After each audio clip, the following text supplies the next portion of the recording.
องบัญชาการปกส.แขวงหัวพันสรุปการลงพึกงาน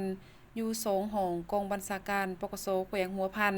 ของนักศึกษาชั้นสูงหุ่นที่5วิทยาลัยตำรวจประชาชนเลข1ในวันที่19มิถุนายน2025ขึ้นอยู่ที่สโมสรกองบัญชาการปกส.แขวงโดยให้เกียรติเข้าร่วมของฐานพันเอกคำแพงแก้วบุญทองรองหัวหน้ากองบัญชาการปกส.แขวงหัวพันมีหัวหน้าคณะรับผิดชอบขบวนลงพึกงานอาจารย์ผู้นำพา4นำพร้อมด้วยนักศึกษาลงพึกงานเข้าร่วมในพิธีคณะรับผิดชอบไหลผ่านบทสรุปการเคลื่อนไหวลงพึกงานของนักศึกษา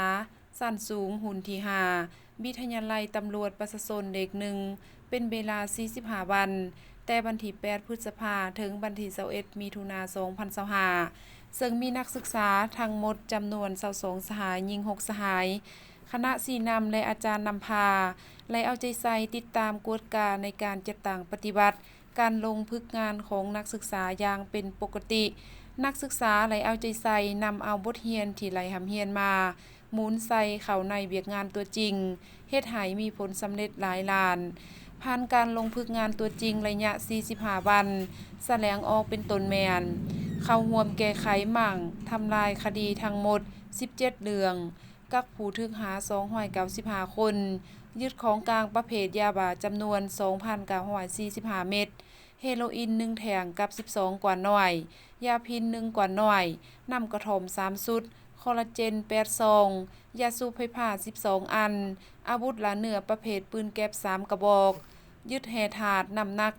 155กิโลกรัมลงติดตามเป้าหมายเคลื่อนไหวกระทำผิดจำนวน60ครั้ง